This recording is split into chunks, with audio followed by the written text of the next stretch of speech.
ভারতীয় কমিউনিস্ট পার্টির সদর মহকুমার ২৪তম রাজ্য সম্মেলন অনুষ্ঠিত হল ভানুগুড় স্মৃতি ভবনে।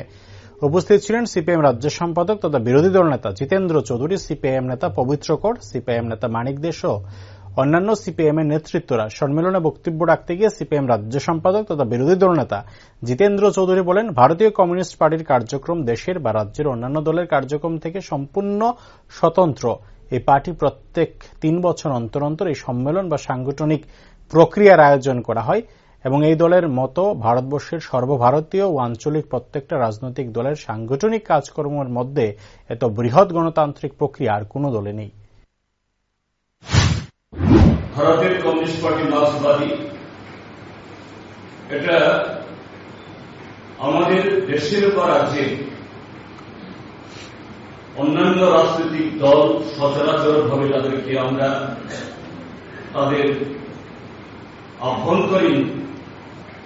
কাজকর্ম সম্পর্কে না জানি, তাদেরও যে সাংগঠনিক প্রক্রিয়া আমরা দেখি, তা থেকে ভারতের কমিউনিস্ট পার্টি মার্ক্সবাদী সম্পূর্ণ বিপরীত বা স্বতন্ত্র। আমাদের পার্টি প্রত্যেক ৩ বছর অন্তর অন্তর আমরা আমাদের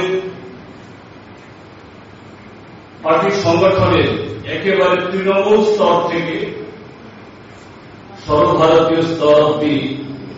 নিয়মিত প্রত্যেক ৩ বছর অন্তর আমাদের এই সম্মেলন বা সাংগঠনিক প্রক্রিয়া সংগঠিত করি এবং এটা নিঃসন্দেহে বলা যায় ভারতবর্ষের যতগুলো সর্বভারতীয় রাজনৈতিক দল আছে বা আঞ্চলিক রাজনৈতিক দল, তাদের সাংগঠনিক যে কার্যক্রমের মধ্যে এত বৃহৎ গণতান্ত্রিক প্রক্রিয়া আর কোন দলই হয়